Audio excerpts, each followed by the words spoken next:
On this, the first edition of the Vincast Live, my guests are Ben Rankin from Galley Estate and Dan Buckle from Shandon, Australia, where we talk about what are the best grape varieties for Australian wine.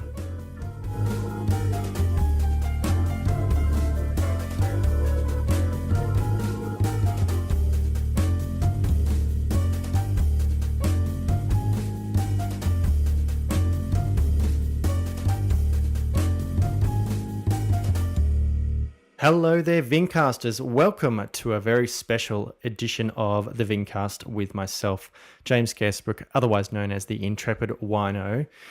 This was the first and hopefully not the last edition of the Vincast Live that was recorded in front of an audience at the amazing Noisy Ritual in Brunswick East on Lygon Street, where, if you weren't already aware, I made my first wine in 2016 vintage.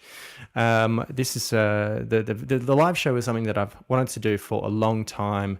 I really have appreciated the help that I've been given by the fantastic podcast network I'm part of now called Earbuds. And they were able to help facilitate this. And I was joined by my co-host for the night, Nevena Sporowska, and two special guests, both former guests of the Vincast, Dan Buckle from Shandon, Australia, and Cersei Wines, and also Ben Rankin from Galley Estate and Willamie Wines in Macedon. And the first topic that I chose to discuss in front of an amazing audience was what are the best grape varieties for Australian wine. So I do hope you enjoy this edition. It is something that I'd like to organise again. Of course, firstly, I want to make sure you guys know how sorry I am that I haven't been able to get out an episode for a while, and it has actually been a lot harder to get episodes recorded this year. As I have been moving house and vintage started, and there's lots going on. So this was actually recorded late last year, in fact. But I really hope you enjoy it. Live episodes are something that I would like to organise again soon. Please do get in contact with me if you enjoyed the show, and if you'd like to be part of a future live recording. Make sure to hit up the guests as well. Let them know how much you enjoyed it, and do check out the Earbuds network. There's lots of other fantastic podcasts on that network, and they are a great support to all of the podcasters that are part of the group. But guys, until later, I'll see you on the other side.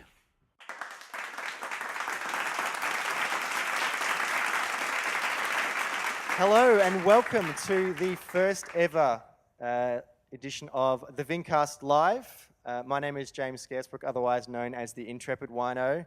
And thank you everyone for being here at beautiful Noisy Ritual in Brunswick East on a Tuesday evening in early December.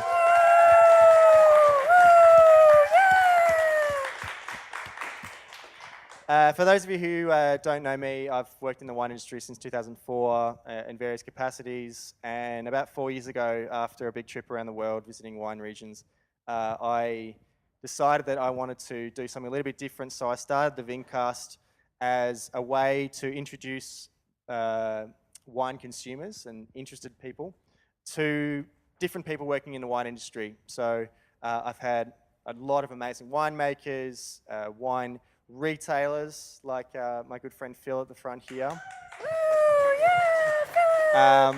Wine writers, sommeliers, viticulturists, and basically it's an opportunity for people to come and just sort of talk about their background, their influences, which hopefully inform people a little bit about what they do, because even though there's a lot of great winemakers out there, everyone has a different journey. Same thing with sommeliers, retailers, importers. So the idea with the Vincast Live, it's something that I've kind of thought about for quite a while, but it really was only because I'm now part of I'm now part of the Earbuds podcast network, which is an amazing new initiative being run here in Melbourne by the gentleman who is monitoring all of the technical side of things, Matt, and my co-host tonight. They are the brains trust behind Earbuds, So they invited me to be part of that a few months ago. And when they suggested that we potentially look at doing a live version, I absolutely jumped at the opportunity. So firstly, I do want to thank these guys for giving me that push and more importantly, helping me to be able to run the live show, because there are a lot of different bits and pieces, particularly the live stream. We are recording tonight, so I do appreciate, obviously, their expertise and assistance in being able to do this. The idea with the Vincast Live is similar to the podcast. The Vincast is a very casual conversation. Generally, it's a fairly free-flowing pathway. And I like the idea of doing that with the live show, but something I always wanted to do was have slightly more topical conversations. So I thought it would be a great opportunity to invite, as often as possible, former guests of the podcast to come along and talk about a topic to do with wine, again, in a fairly casual, conversational, potentially, we can maybe get a little bit of a fun debate going. But it's an opportunity to hopefully people listening and come along and see it live, listen to a topic about the wine industry. So I really do appreciate you guys coming along to the first one tonight. I do hope you enjoy our conversation. And I really do appreciate my guests. But firstly, I'm going to introduce you to my co-host, Nevena Spirovska. Nev is an activist, a political activist particularly, and she also she hosts her own podcast called Quickie, which is an amazing podcast. I do highly recommend checking that out. But Nev is a wine enthusiast, and I believe as a listener of the Vincast was the person to suggest the Vincast to be part of Earbuds. So obviously I have her to thank for me to be part of Earbuds. But I really wanted to have Nev here with me on stage for the live show and hopefully many more future editions, because I thought that she would have a really great perspective on the live show. So Nev, thank you very much for joining. Thank you so much for having me. So Nev, just what's your sort of background? What's your interest in I guess, in podcasting and media communications? And then how did you kind of get interested in wine? Podcasting and wine, I mean, the two have so much in common, mostly yourself, and the fact that we're all here tonight. I came across podcasting because I realized I had no talent for video. And so much like the people who don't make it to TV, I went to radio. So the equivalent, it's a slippery slope down and one that I'm very happy to be involved with. I love podcasting because it gives you the power to have really fantastic conversations, record them, and then listen back to them. And that sounds really simple because it is. And that's why I encourage everyone to get involved in podcasting. Beer? Terrible. That's why we're all here tonight. I, like you people, love wine. I've never had a single glass of beer in my life. The only time I came close was when I was in Mackay. I was dehydrated because I got lost for 12 hours, and the only thing I could drink was Tsingtao. About 20 meals in, I realized I'd rather dehydrate. So since then, it's been a beautiful relationship with wine, and I'd like to give a very special shout out to Chardonnay, my partner, my love, my everything. Thank you, Chardonnay. So, thank you, Nev. My pleasure. So for tonight, we are being joined by two former guests of the podcast. One a while ago, one quite recently. And based on their willingness to be part of tonight, I think I've picked a pretty interesting topic for them to discuss. So the first guest was back on episode 67 of the Vincast, quite a few recording setups ago. Dan Buckle, who is a very experienced winemaker working at such illustrious institutions, I guess you would say, as Yaring Station and Mount Lijiran. He is now the chief winemaker at Shandon in Yarra Valley, which, if you didn't know already, I was very lucky to spend 4 years working at. And also he has his own fantastic brand called Cersei. So I thought it would be a great opportunity to get you on the show. So thank you very much, Dan. Thanks, James. Pleasure to be here. I'd just like to do a little shout out to Pinot Noir while I've got a moment. My true love. It's not a competition yet. Okay. Do you know that episode on The Simpsons where Lisa's trying to explain to Homer that all these favourite foods come from a pig? Yeah. And Homer doesn't believe her that ham and bacon and pork crackled and A magical chops animal. could all come from the magical animal. Pinot Noir is a bit like that for me because you can make red wine, of course, and you can make rosé wine and you can make sparkling blanc and rosé. So diversity is there. So that's my true love. And the second special guest for tonight is a very recent guest of the podcast, was on episode 127. Ben Rankin, who similarly has a lot of experience making wines both in Australia and overseas, has been for a number of years now been running a show at Galley Estate Winery based in Sunbury, with also a vineyard in Heathcote. And quite recently, with his wife, have purchased a vineyard in Macedon, Willemie, and they are now releasing their wines from there as well. So Ben, thank you very much for joining us. Thank you, James. Thank you.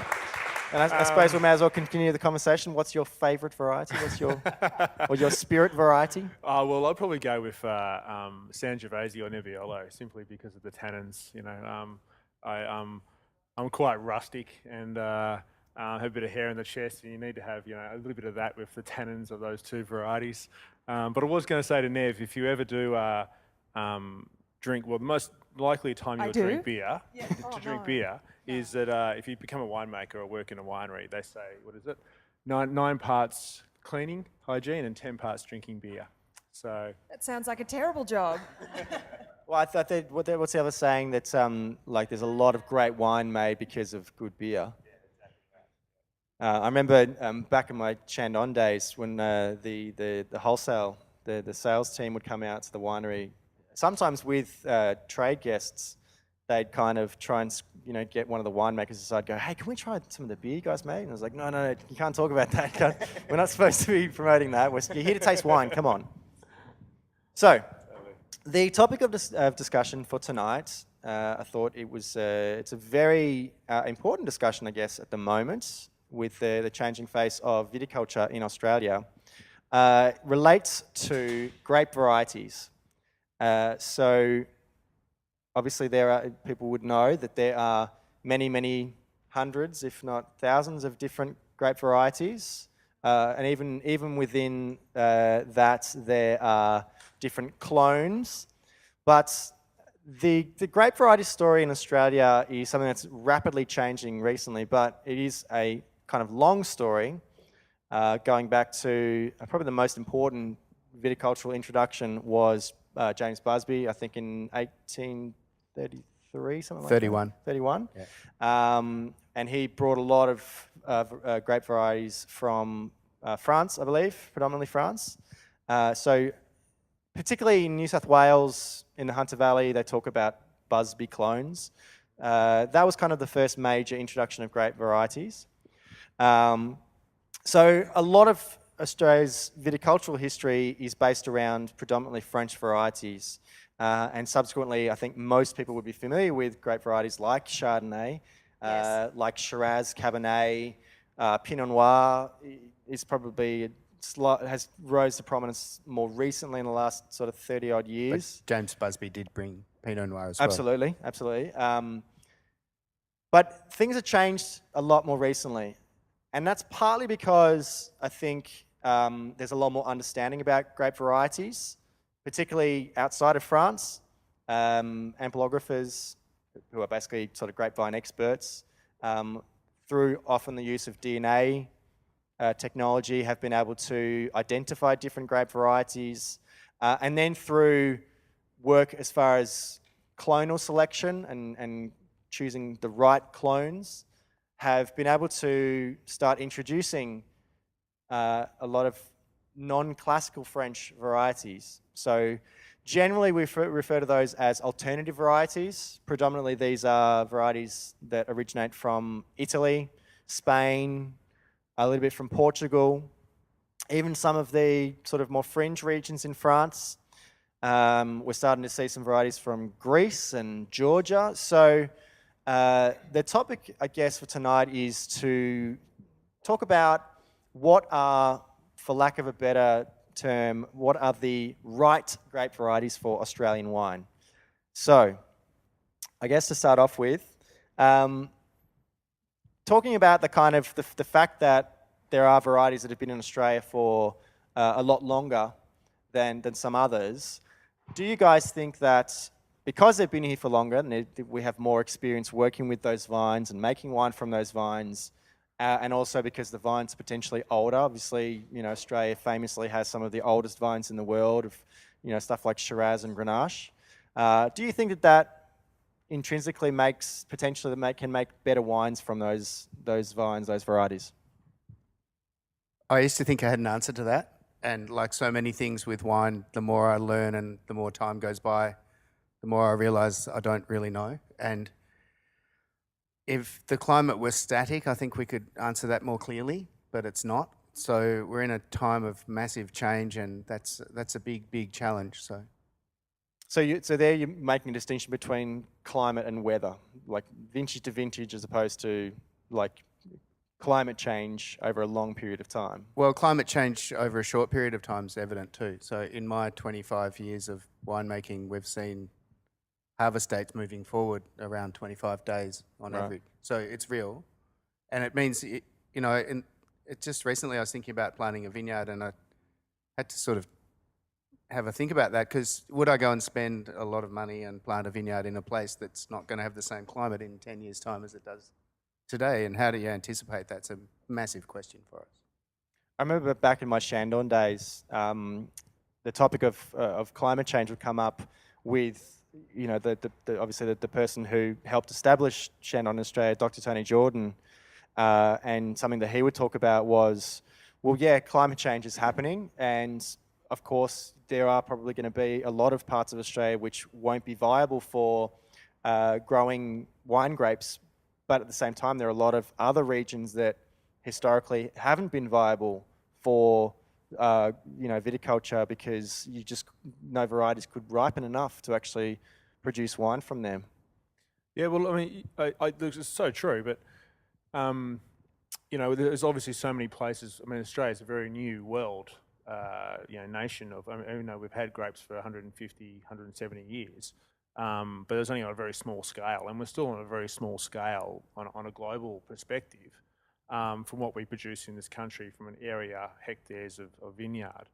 And no doubt there's many other places to explore in Australia, but the key is water. That's one of our biggest issues in Australia, whether you have access to water or not, and then quality of water as well, because we all know that the guys down the bottom end of the Murray, and tap into it being the Barossa and so forth, are struggling with salinity because of the high salt content in the Murray that they source their water from. Yeah. So I think that's another part of it as well.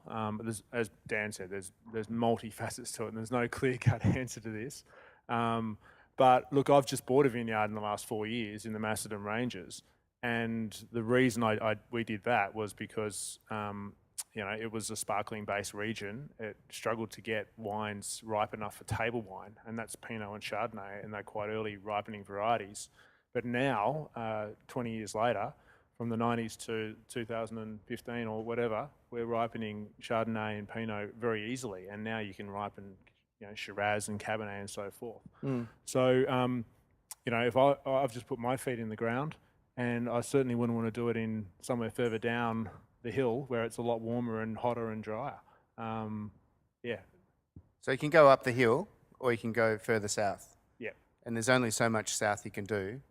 Even in Tasmania, they're ripening Shiraz now. So up the hill, we're limited to a certain extent because our hills aren't very high. And it's bush or forest. Yeah. But it's all a big pioneering effort. And when you think about the great vineyards of Europe, they had 1,000 years of evolution to let that unfold and for the great sites to emerge. So, you know, Burgundy's a great example because some of the great vineyards in Burgundy would have emerged over generations as being great because they consistently made amazing wines with strong personality, and we don't have that time, and we don't have that static environment either. So, Nev, as a lover of, for example, Chardonnay, do you pick a Chardonnay based on where it comes from, where it's grown? Like, have you kind of identified regions you prefer, and are you kind of familiar with them enough to know, well, this is a slightly cooler climate region, that's why it's possibly better for Chardonnay, or at least the style of Chardonnay that I like? I've had huge problems recently. I favour probably what is considered the best type of Chardonnay, which is the nutty, robust, buttery, delicious Chardonnay. And I was very shocked to learn when I went into a bottle shop recently that that had gone out of style. I felt that was an insult to me, to the grape, to wine drinkers and to everyone in this room and listening to this podcast today. So I had to be reduced to doing my own Googling, which is something I've taken for granted, you know, people in the bottle shop giving you advice, giving you good wines to go to. But I believe if I go down the Mornington end or to the McLaren Valley, I'm bound to find something that suits my tastes. Okay. Would you agree? Yeah, I mean, in a call general for sense, help. absolutely. Like, one of the things, like for example, Dan works in the Yarra Valley. The way that Yarra Valley Chardonnay has evolved in the last 10 or 15 years has taken it in a different direction. Whereas, Shame. to a certain extent, Mornington, their style of Chardonnay is still a little bit more in that slightly richer, creamier. You know, in some cases, like maybe Peringa Certainly an Estate, influence, maybe make a certainly slightly an influence oakier from the style. winemaker more so than ever before. You know, with Chardonnay, I think we were quite lazy in the 80s and 90s, and they were all big and buttery and, you know, so forth. And now there's more risk, I suppose, but educated risk in using wild ferments, and also obviously lots of gross lees to build a bit more texture and flintiness or sulfides in the wines. That's obviously style driven, but the winemaker can direct that. But I think the pendulum's swinging back to where you're coming from, Nev, because, you know, I think 10, 15 years ago, or in the early 2000s, where it went into this austere, Chablis-esque sort of style, and certainly the pendulum swung back, because you look at those wines 7, 8 years down the track, and they're still undrinkable, which says a lot. So it's great that the pendulum has swung back to a more, as you say, a buttery style, but it's not as full-on buttery and mellowed as what it was in the 90s. So, and I think that's great for Australian Chardonnay in particular. On that topic, I think it's interesting you talk about style there. Do you guys think that variety is still more important than style, or are people potentially thinking more about what style of wine that they like and choosing it based on that? So, like, for example, they might be talking to a sommelier or someone in a wine shop and say, I like sort of rich, buttery, oaky styles of Chardonnay, rather than, like, it's not necessarily the Chardonnay, it's the style of wine that they're after. I think they go hand in hand, don't they? I don't know, what do you reckon, Dan? I think for the majority of consumers, they buy on grape variety first and then region second. And after that, each individual producer would have their own take on style. So you need to get to know your producers. If you're not getting the right advice from your friendly neighbourhood bottle shop, or if they're even insulting you, you probably should go somewhere else. Honestly, you should never. But this is one thing that I always am at great lengths to point out. You should never feel ashamed about a style of wine you like, or a variety. None of my actions. You know, I know that, like, it's now getting to a point where it's deeply unfashionable to say that you like Marlborough Sauvignon Blanc, for example. It's like, Oh no, that's because it's terrible. but someone might enjoy it. You know, one person's trash, and you know all that sort of That's the stuff. beauty about wine, you know, it's so subjective, and that's the reason why, you know, if you don't like that style of Chardonnay, try the next style and the next producer and the next one. There's a million producers of the one variety, let alone all the other varieties. And then that would be slightly changed with the next vintage because of the variation of the vintage. Sure. it's so I exciting. have to admit, I'm guilty of riding that pendulum. I came through the 90s making oaky buttery Chardonnay and then tried to do something else in the noughties, and they're called noughties for a reason, right? And I made a few wines that everyone went, ooh, don't like that. And so I've sort of come back to somewhere in the middle ground now. But you end up having to make sure you feel that the wine's delicious and yummy. And that's, if you can't put your hand on your heart and say, I really like this, I just want to drink it. If you don't buy it, I'll just drink it all. Then I don't think you're being true to yourself. So if you guys firmly believe that people primarily or predominantly are making their wine choices based on variety, do you think that people are embracing some of the unfamiliar, the newer varieties that are being introduced into Australia, or are they by and large, are they still kind of staying in something they're comfortable with or familiar with? Look, statistically, they're staying in the comfortable zone for sure. Shiraz and Chardonnay and Cabernet to a lesser degree, and obviously Sauvignon Blanc are the four mainstays. We all love Pinot Noir, and we'll talk about it, but it's only, I think it's 2 to 5% of the market is Pinot Noir. So, let alone Sangiovese or Nero d'Avola or all these other alternate varieties. But certainly they're the mainstays. But interestingly, though, with respect to our local market here in Melbourne, Melbourne is one of the most multicultural cities in the world, and as we know, there's more Greeks living here than in Athens or whatever it is. But it's such a multicultural city, and you've got 5 major wine regions within a 1-hour drive of Melbourne, and we're all influenced by Melbourne. That the obviously what the Italians have done in bringing out, they make wine in their own backyard. They will obviously have brought back into Australia, Sangiovese and so forth. And so those varieties are now becoming more common and more popular, but they're still a very small percentage of the greater wine drinking public in Australia. But it's exciting to see that because of multiculturalism's changing. Would you agree to a certain extent that, in spite of that, I guess, in terms of the attention of wine media, wine trade, sommeliers, buyers, that kind of thing, and kind of people who consider themselves to be mover, shaker, influencer type wine consumers, then a lot more noise is being made about some of those varieties that represent a much smaller part of the global Australian wine sort of industry. Undoubtedly, the novel varieties and weird and wonderful wines that are being produced get a lot of airtime in terms of media and in terms of sommeliers and trade. So that's great because they create a discussion and they're provocative, Noisy Ritual is a great example. There's some really interesting stuff across the counter there. Pet Nat is booming in Australia in a small way, but it's really interesting. Yeah, I mean, wine writers and so forth want to have a bit of bang for their buck. So they'd like to talk about unusual grape variety or unusual style of wine, whether it's a skin contact or what have you. Because there's a million other wines out there that are commercially made and it's been boring. It's been done for the last 50 years. So we get that, and it's great. And then diversity on wine lists and in wine shops also drives that because everyone, sommelier wants to have a local Sangiovese or Aglianico or what have you. Plus, obviously, the other French varieties. But so there's certainly a demand from that point of view as well. Nev, do you consider yourself to be a somewhat adventurous wine consumer? Do you like being introduced to different things? Not just a wine consumer. Absolutely. I Time and think a place, we're come on. emerging from a time when it was red and white, and I'm speaking more from the layperson's wine buying perspective.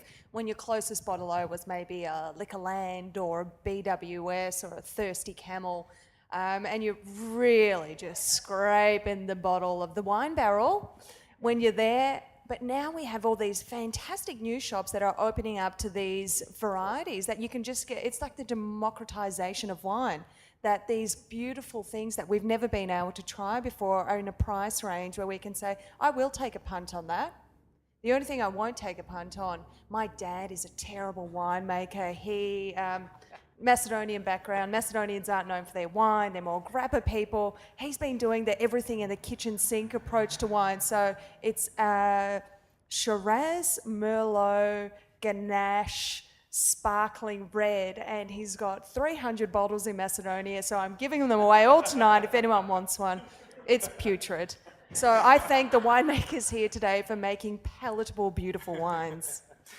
Do you choose a wine shop or a wine bar based on the fact that you are able to be introduced to different things you might not be familiar with? Absolutely. I think you reach a certain age, and I think that's about 23 these days, when you go, enough is enough. You know, I really need to step up. I need to get above the bottom shelf, and I need to be supporting local stores that do encourage new exciting wines like your Black Hearts and Sparrows, who have been doing a very good shop in the kind of the gentrification of inner Melbourne, just really inserting themselves in.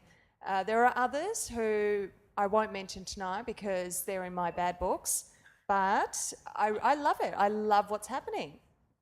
I think what's really interesting, talking democratisation, is the consumer reviews is a new sort of place in the internet that's growing, and that's really cool because it gives everybody a voice, and that collectively can add another voice to the whole wine conversation, because there's really only a handful or maybe a dozen wine writers or legitimate critics in Australia, but everyone's got an opinion, and that's kind of interesting.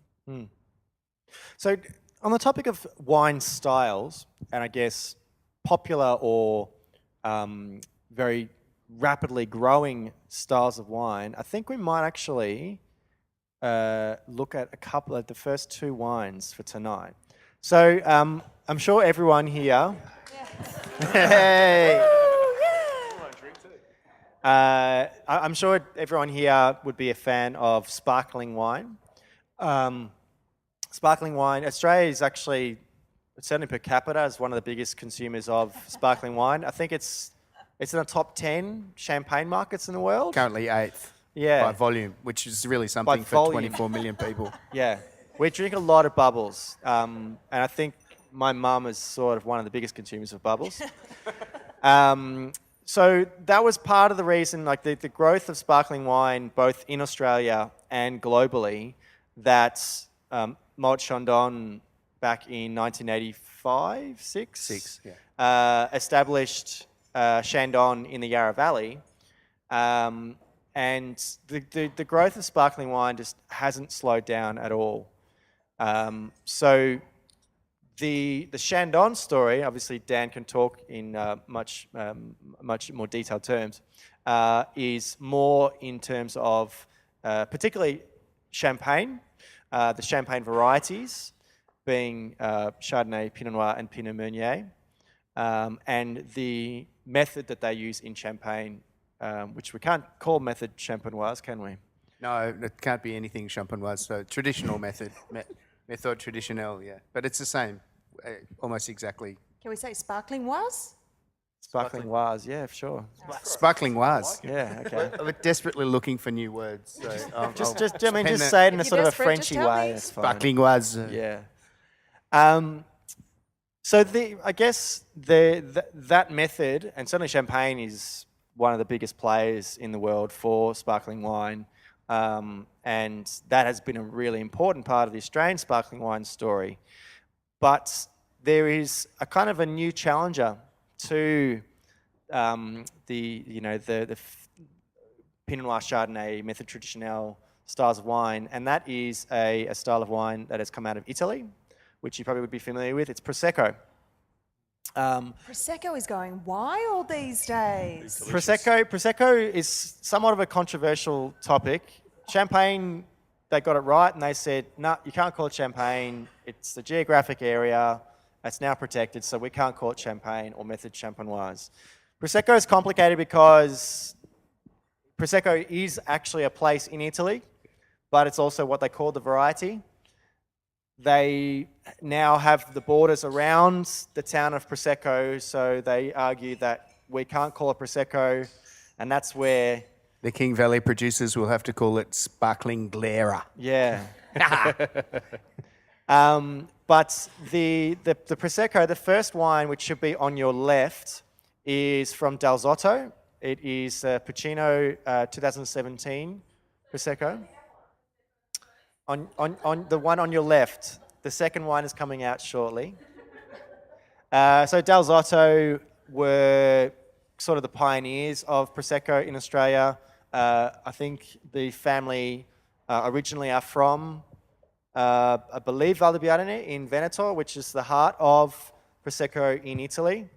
And they have done an amazing job in terms of getting Prosecco into the glasses of Australian consumers and been one of the important parts of the growth of Prosecco in Australia.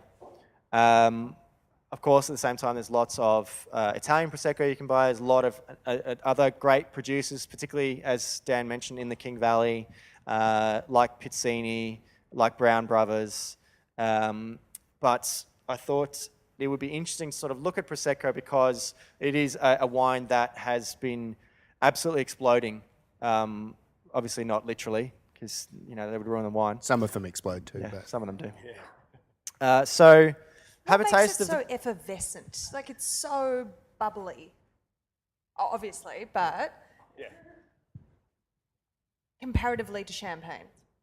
Dan, do you want to talk about the different methods? A different method. This one would have been fermented to be a base wine, like a Riesling, and then undergone a second fermentation in a pressure tank to create the bubble. So it's a natural bubble that comes from a yeast fermentation, but unlike the traditional method, it's a fairly short process, and the wine doesn't get a lot of contact time with its yeast in that second fermentation. So the magic of traditional method and what the Champenoise savoir-faire brings to the whole sparkling game is that the yeast contact with the wine changes the texture and the way the bubbles move. So with the Prosecco like this, it's really effervescent and really quite foamy in your mouth, which is pleasant and refreshing, but it's a style thing, yeah. It's a very short tail. It's like it's over before it even began. I think that's, to a certain extent, is part of the appeal, is that it's like there's people can much easier taste the fruit flavors there. Like probably the most obvious fruit character for Prosecco is apple, green apple, and it's that, as Dan probably just touched on, the thing about Method Traditionnel and Champagne is that there are more complex characters there that are not necessarily a part of the Prosecco story. So, There's a place for both. absolutely. So complexity is something that I spend most of my winemaking life striving towards, and then I see these Proseccos sneaking up on me, and they're all about good times, and this cheerfulness in the glass and this sort of frivolity. Has anyone had a spritz before? Yeah. They're very As my gorgeous partner at the back was just saying, when my parents come over, the spritzers come out. But again, the bar scene, particularly in Melbourne, has been taken over by spritzers, and Prosecco is an important part of that. Aperol, commonly is the other important part of it. The second wine that you've got in your right glass is definitely not something that you'd be wanting to mix with something like Aperol. It is designed to be enjoyed on its own. So this is a Chandon wine. I'll actually get Dan to talk a little bit about this wine, because it's a new one for me. It's a limited edition. It's a Pinot Meunier Rosé, so we call it Signet.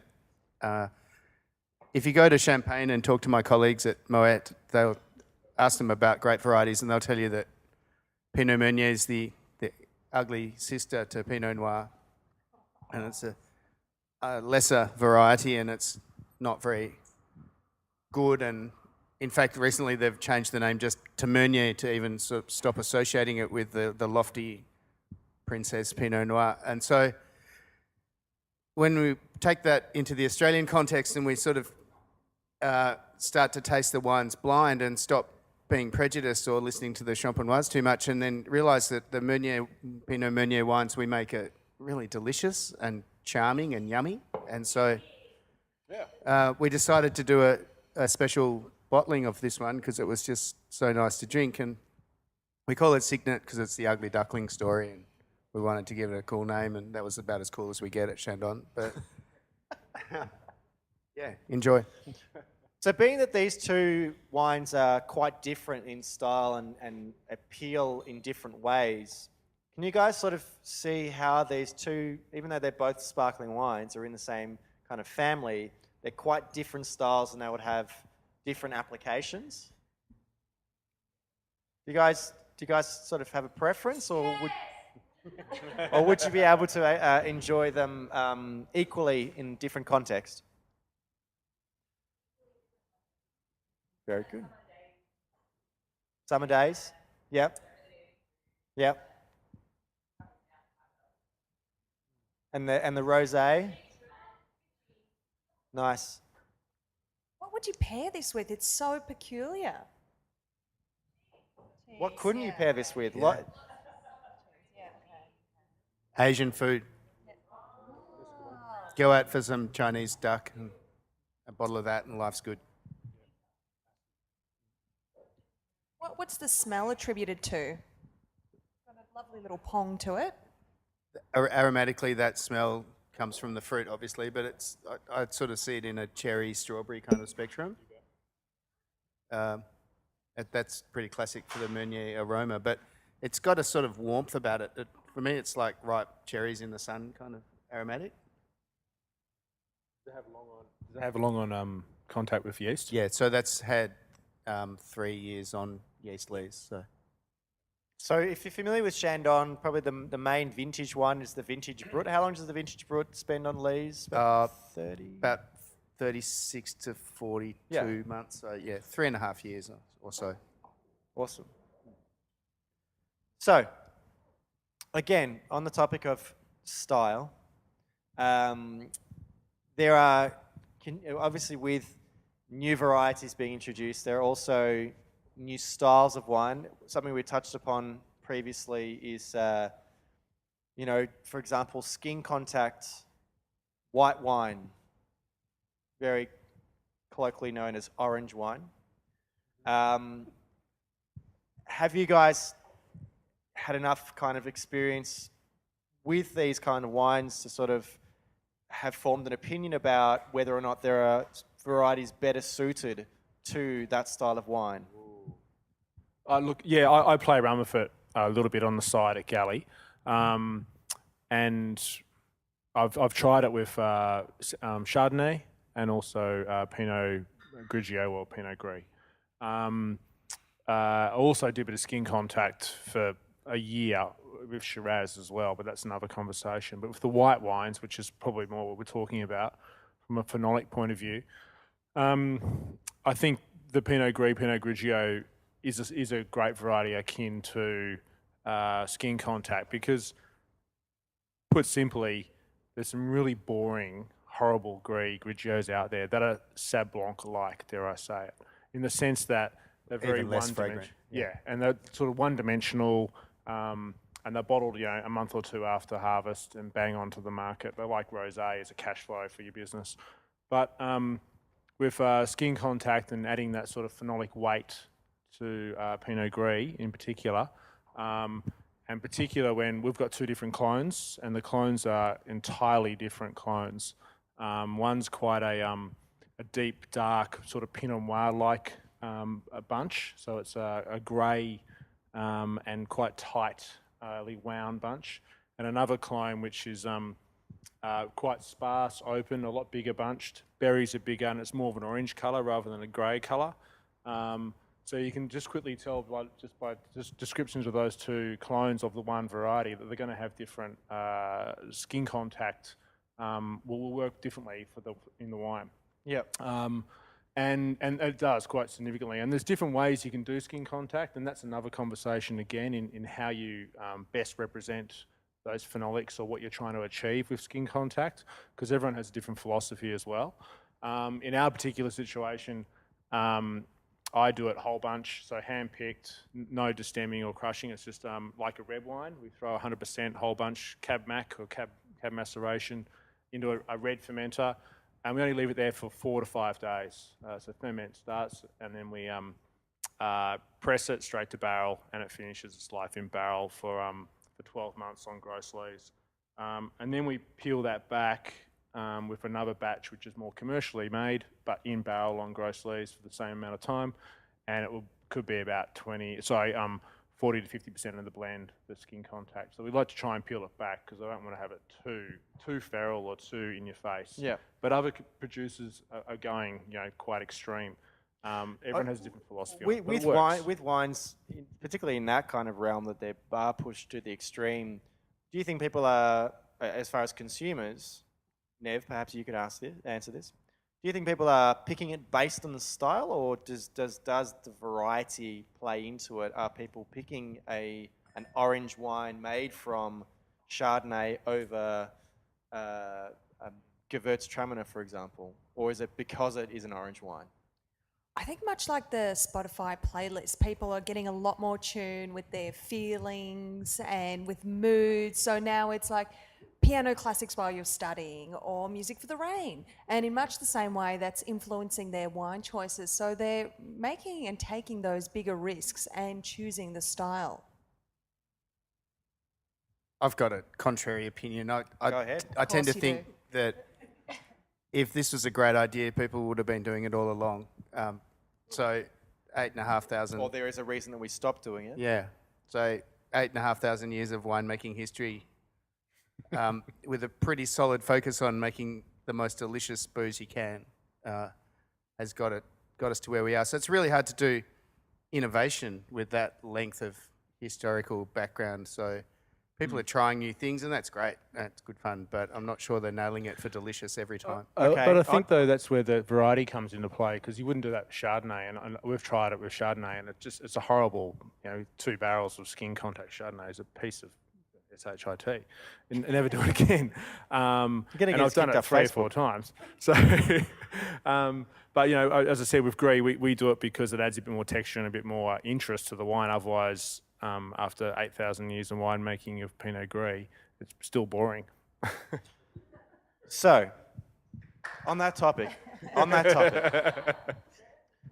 being that we are in the new world, and even though there are thousands of years of viticultural understanding in the European context, with varieties that have been over many, many, many years perfectly chosen, attuned to their environment. In Australia, who's to say that we can't use a potentially, you might argue, an outdated winemaking or viticultural technique because it is a new opportunity? Do you think that new or alternative varieties are an opportunity to experiment and to try different things and to say, why can't we do this? Well, there's an element of that, for sure. And mind you, in Australia, I'll use Sangiovese as a reference if I may, James, but I think in Australia with Sangiovese, it was made by a lot of Shiraz winemakers, and it was made like Shiraz, so it wasn't respected as its own variety. And really, not going into clones, but clones certainly changed it in the late 90s, early 2000s. But Sangiovese was a really boring grape variety because it was made like Shiraz. And then about 15, 20 years ago, people started to make it like Sangiovese, and us winemakers travelled to Chianti and Tuscany and found out what they were doing there, and then started implementing those sort of finer details into making Sangiovese. And so it took a long time to finally make some great Sange in this country, and we're still learning, and there's still a long way to go, but we're getting there, and we're going in the right direction, so it's really exciting. So you've got to play around with these new varieties, and you've got to let winemakers experiment, and whatever variety it is, they're going to use techniques that were around 1,000 years ago, or whatever it is, from other regions, or where they traditionally come from, to find out if it works or not. They might love it and they think it works, but then the consumer doesn't. So you also got to find that out as well, and that's another conversation. But we are moving in the right direction, so it's pretty exciting in that regard. And with climate change, obviously in these warmer regions, these particularly southern Italian or southern Mediterranean varieties are really akin to our warm, hot climate. So we're also adjusting to that at the same time as these other techniques in what we're doing.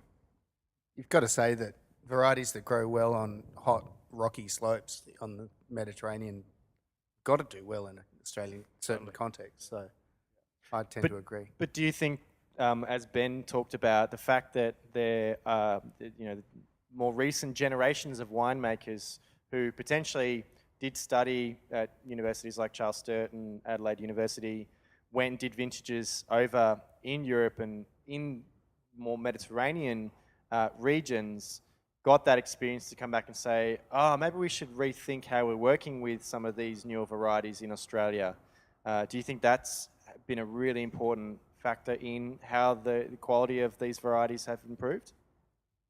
I think that's a natural evolution of how things should go. I don't see much of it in the Yarra Valley, but I think my observation is people who work with grapes and wine tend to be fairly experimental and want to have fun. And who's going to turn down a trip to Sicily to see how that all works, So I think that is the future to a certain extent. And yeah, I think that's the only way to sort of get to know the variety's character, personality, what's its charms, and then try to bring that to Australia and see how it works. There's a big element of learning from your mistakes as a winemaker. So you need to make mistakes to make a better wine. On our journey of 20 plus years each, we've all made lots of mistakes, and you learn from those ones and you tweak it in another direction and adjust accordingly. So with new varieties, there's going to be more mistakes because they're new, obviously. And if you haven't gone and worked in Greece and don't know anything about Arcatzelli Certico, thank you.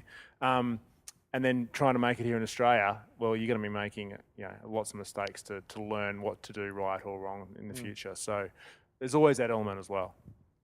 2 questions. Where does the natural wine phenomena fit in this? And are you going to finish your Prosecco? I've got a 1 hour drive, so all yours. Actually, on that topic, guys, before Ben answers that question, if you don't want to finish the wines in your glasses, please, there are some Just spittoons. bring it to me, it's fine. Because Just take it to the top. We're about to Getting driven we might get the home. next It's 2 cool. wines poured. No, natural wines is a good conversation, but whether you like it or not, it's here to stay, and it's a really relevant and important part of the diversity of wine in Australia. But as Dan mentioned before, if it's a good wine, it's a good wine. Pretty simple. And there's some awesome natural wines out there, and there's some horrible ones. But there's also really bad. some really bad commercial awful. ones as well, and really good commercial ones too. So you have to find that out. But it's great that we're actually exploring all those natural wines, and they're available to you guys. In all these great shops in inner suburbs of Melbourne and so forth. You won't find them at Dan Murphy's, but So we have a question.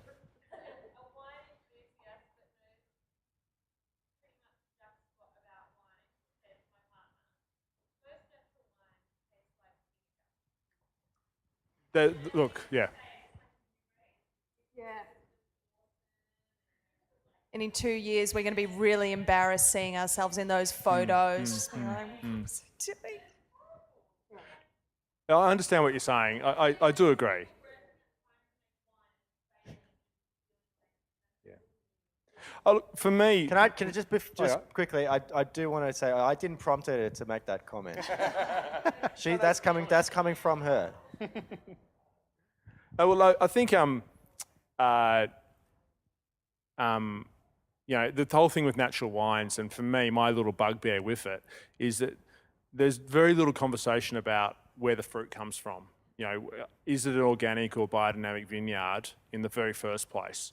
And if it isn't, well then, can you really call it a natural or whatever wine you want to call it? So from our perspective as being in the industry, we need to be very aware of being authentic and actually telling the truth in what we're selling. And likewise,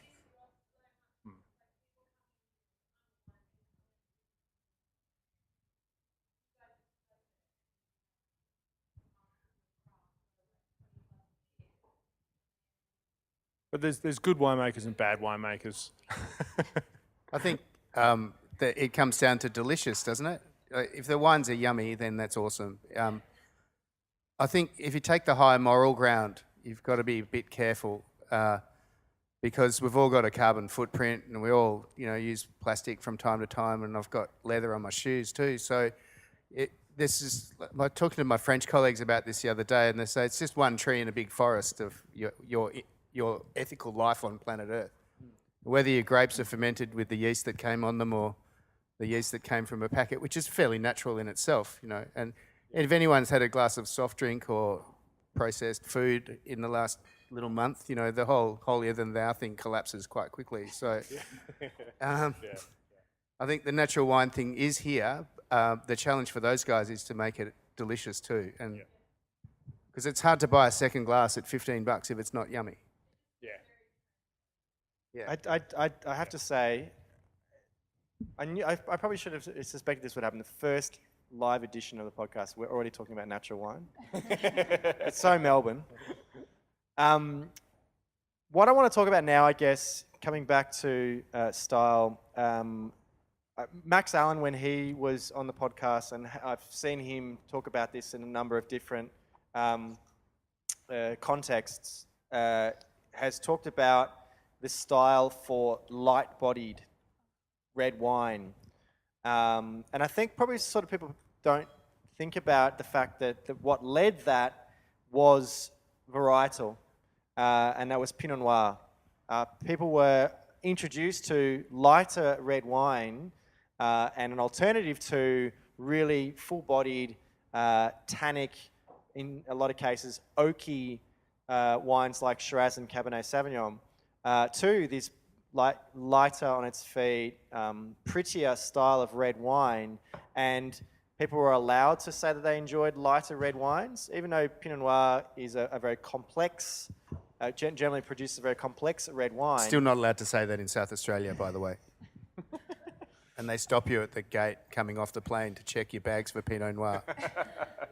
So light red wines, obviously there are a lot of examples in Europe, but that's another style of wine that has increased in popularity in Australia.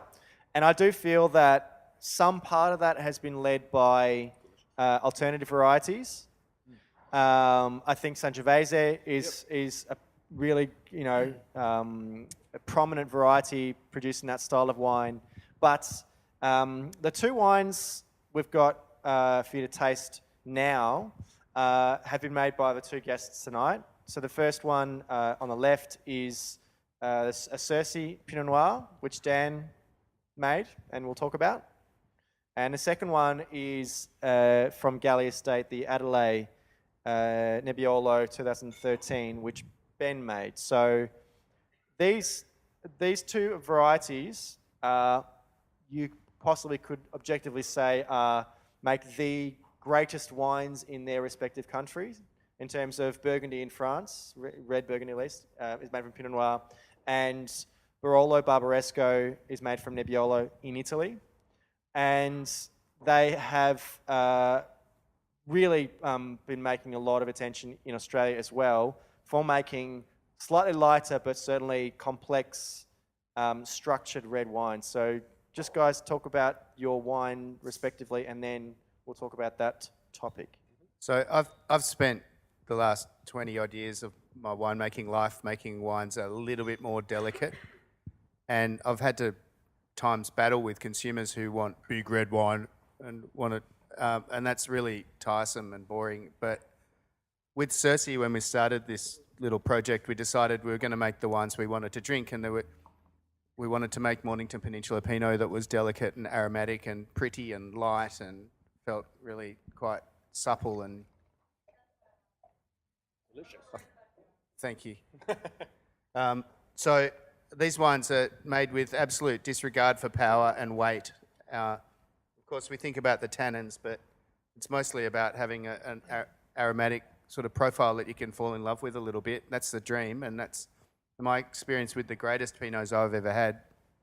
So this comes from a little vineyard in Red Hill that we leased for a number of years until the owner got all complicated and difficult. So it's just a little patch, 2 acres of Pinot from Red Hill. It's absolutely delicious. And on that note, I'm really glad that you raised before. I remember sitting around a campfire about 10 years ago with this gruff person that I can't remember who they are or why they were there or if I even spoke to them, but they were saying that Merlot and these lighter style of wines were the women's wines because men had the fucking pepper Shiraz punch in your face one. And it just struck me that we had to go down that path of even, the masculine and feminine of wine when it's just, as you said, it's just delicious wine. And now we're getting to a point where people aren't afraid to take the Pinot home with them, no matter who they are. And I thank you for that. That's great.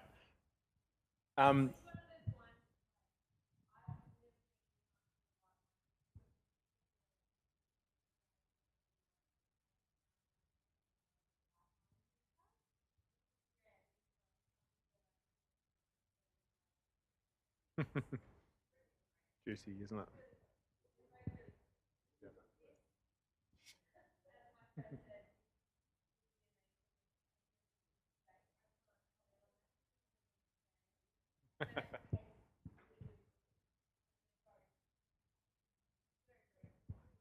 Sorry, Matt, we had a question at the front.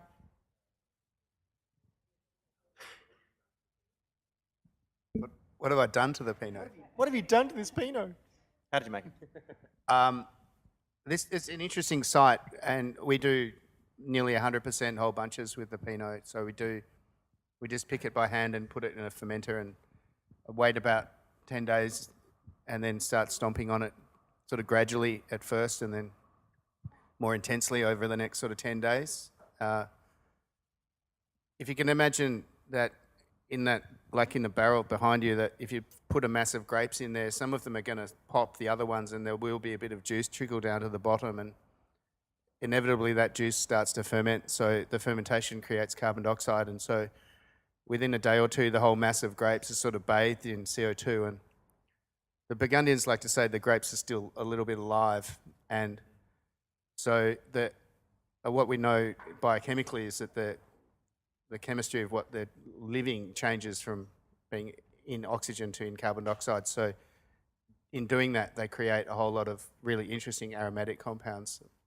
Some wines are more bunchy than others, and some vineyards are more bunchy than others. So this wine's not quite as strong as some of the other ones I make, which are much more floral and in your face. And I think that's kind of cool because each site has its own sort of personality when you ferment it that way, which is a fairly old-fashioned and quite natural way to ferment it, but I don't really make any claims about that. That's just the way I like to do it. And I think working in a medium to large winery like I do at Chandon, it's really great fun to be every vintage also jumping in on the grapes, and up to here in fermenting mush is one of life's great joys. So it's part of the process.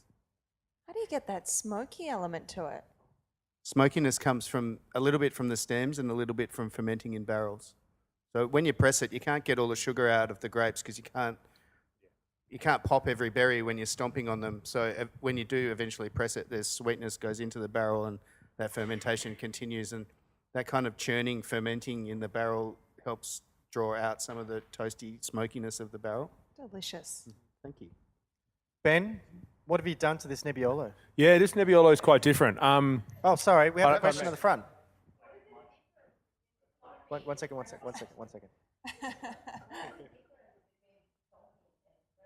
So stomping is about breaking up the grapes and making more juice that trickles down and keeps that fermentation going. So you're prolonging that carbon dioxide thing and also breaking up the grapes so you extract a little bit of tannin and so forth from the skin. Where pressing, we use big steel presses, but you can see the presses that are around here. It's the same idea where you're physically separating the solid from the liquid, so you end up with wine and residual skins and stems and pips. Stomping is something you do to begin or during the fermentation to encourage tannin and to encourage fermentation. Pressing is generally once the wine is finished fermenting and you're trying to separate the wine from the skins.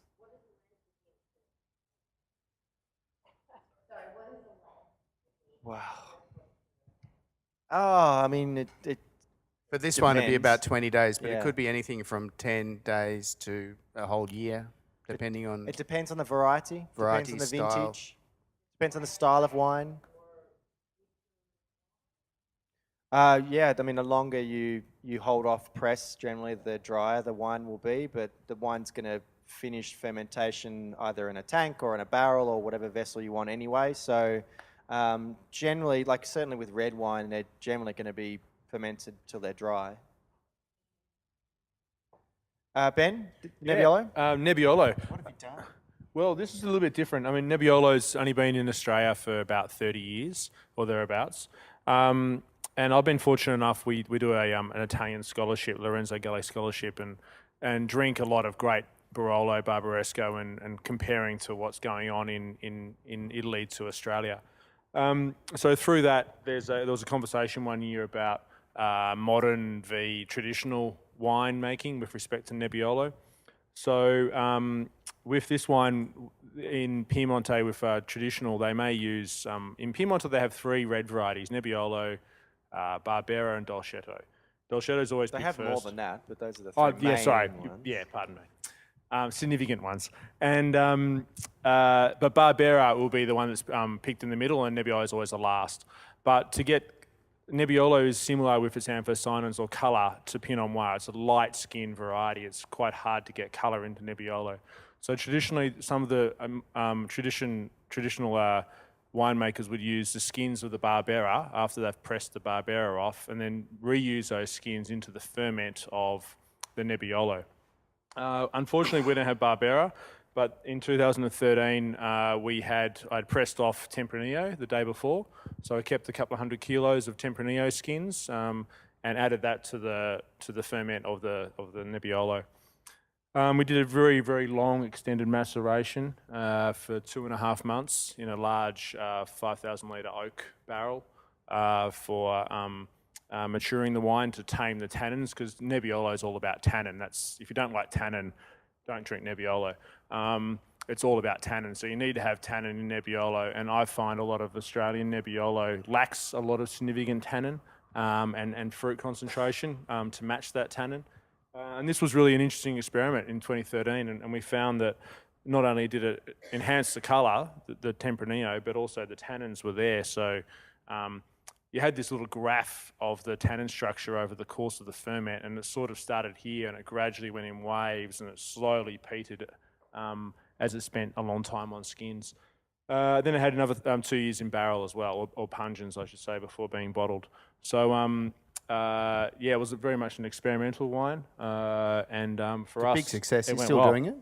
We are, definitely, yeah. Great. It changes every year. Delicious. It won't necessarily have Tempranillo every year, because that wasn't in 13. That was pressed the day before we picked the neb.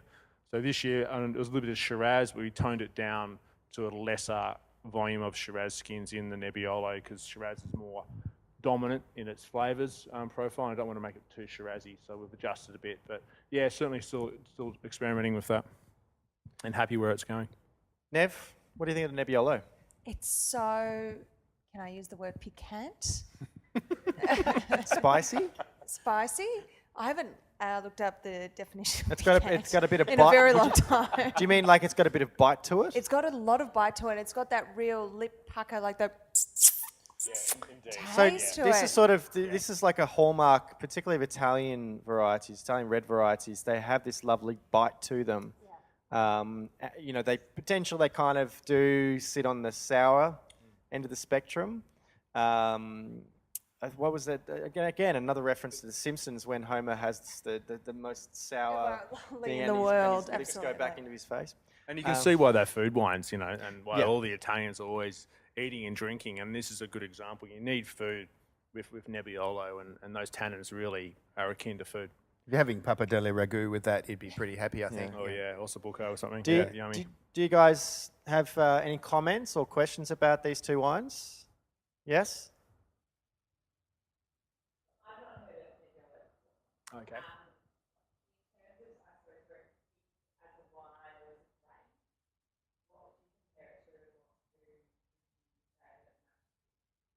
Look, comparing Nebbiolo from a grape growing perspective, or actually from the bunch, it does have not a lot of skin colour, not like Shiraz or Cabernet where it's a dark skin variety. It's more Pinot-esque in that respect, but that's only colour only.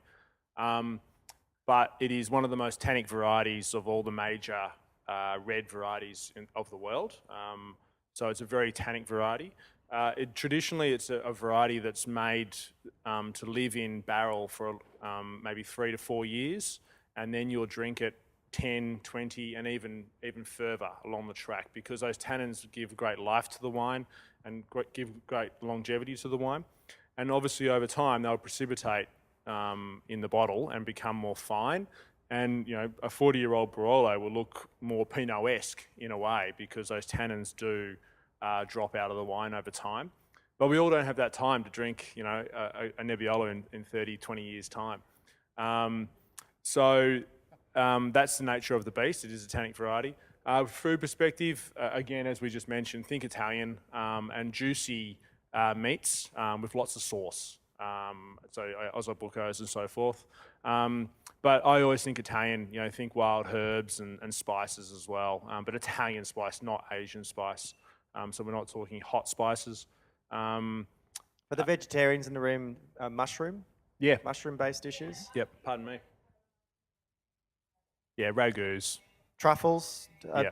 Nebbiolo, Lots of truffles. Nebbiolo and truffles. White truffles. Yeah, it's a When you classic. get 'em. Black Classic truffles match. and black truffles on pasta with butter, like simple, and delicious. I spent a fantastic afternoon in a cellar in Barolo eating cheese and drinking Barolo, and that was a very memorable experience. So, hard cheese. But can you guys sort of see with these two wines the potential as far as a sort of lighter but more structured, complex style of wine, but also a great wine, where the potential for both of these varieties is for in the context of Australian wine? Yes? Excellent. And the lovely contrasting styles, obviously, from a tannin perspective, colour perspective. I have a question in the front. A comment?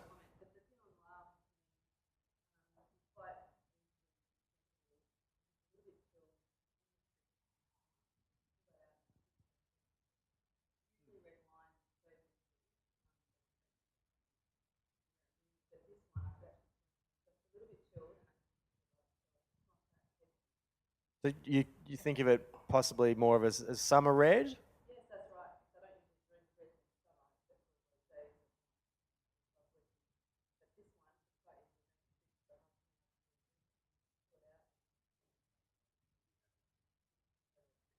Cold temperature affects the way tannins behave in your mouth. So with a wine that's quite soft like that, it can be chilled and it works. Yeah, I wouldn't chill the Nebbiolo though. The tannins would be massive. be brutal.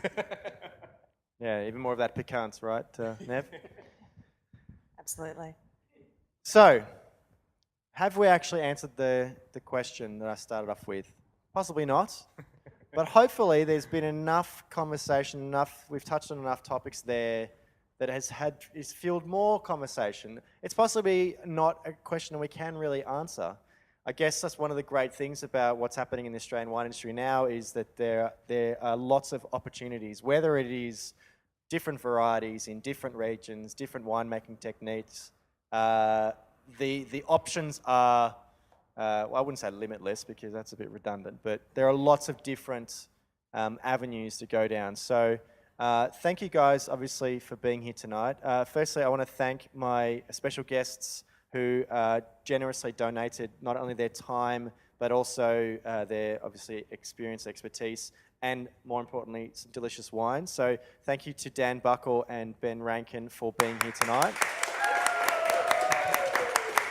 Thanks for having us. Thank you. Obviously, thank you to my co-host for tonight, Nev Spirovska. And obviously, thank you to Matt for running all the technical side of things. Hopefully, there was a little bit of interaction on the old social media. For those who are on social media, guys, do you want to just quickly share your social media accounts, if you can remember them? And passwords, PIN numbers, Yeah. anything you've got. I've got a couple. I've got two different hats on with Galley Estate. So with Twitter, it's Ben_Rankin. And then I have the same one for Willoughby, but also my wife and I have wine _Willoughby wines. So. And I'm at Dan Buckle on Twitter and At Dan Buckle Wine. and at Dan Buckle Wine on Instagram. Yeah. Awesome. Nev, Yes.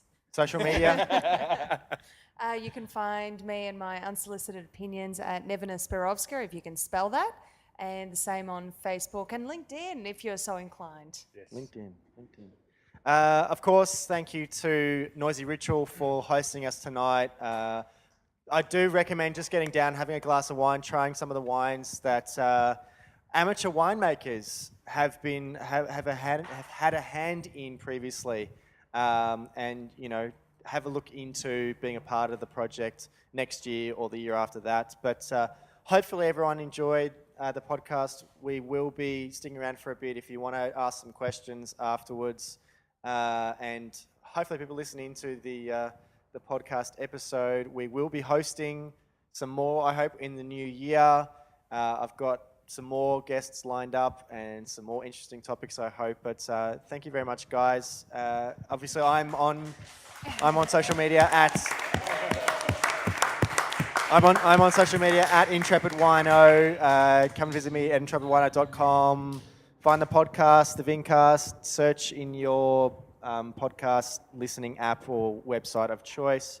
But until next time, bye. Toodaloo.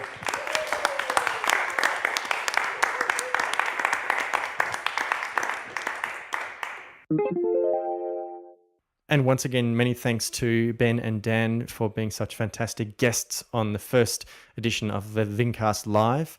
And of course, thank you to my co-host Nevina Spirovska and Matt Nielsen, both from the Earbuds Network, for all of their amazing help, both in the preparation and on the night. And obviously, thank you to everyone who is in attendance or who may have joined us on the Facebook Live stream. I really would love to get some feedback.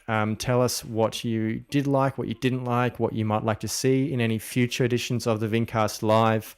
Perhaps suggest a topic that you'd like to hear more about or hear discussed. Suggest some guests that might want to be on the show, but please do get in contact with us. You can find us at the Earbuds website or on intrepidwino.com, my website.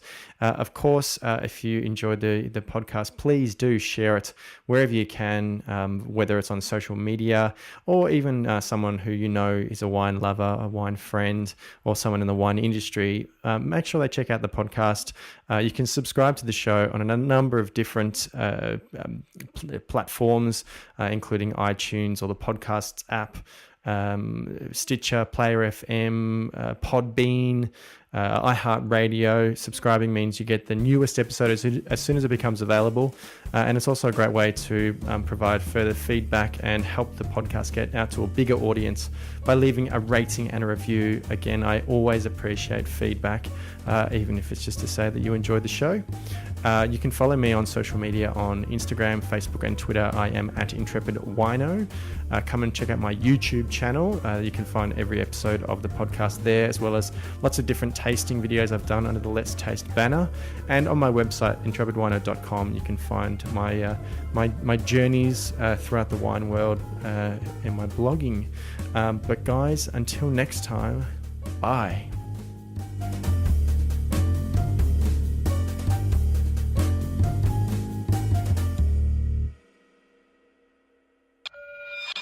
Earbuds, Melbourne's podcast network. earbudsnetwork.com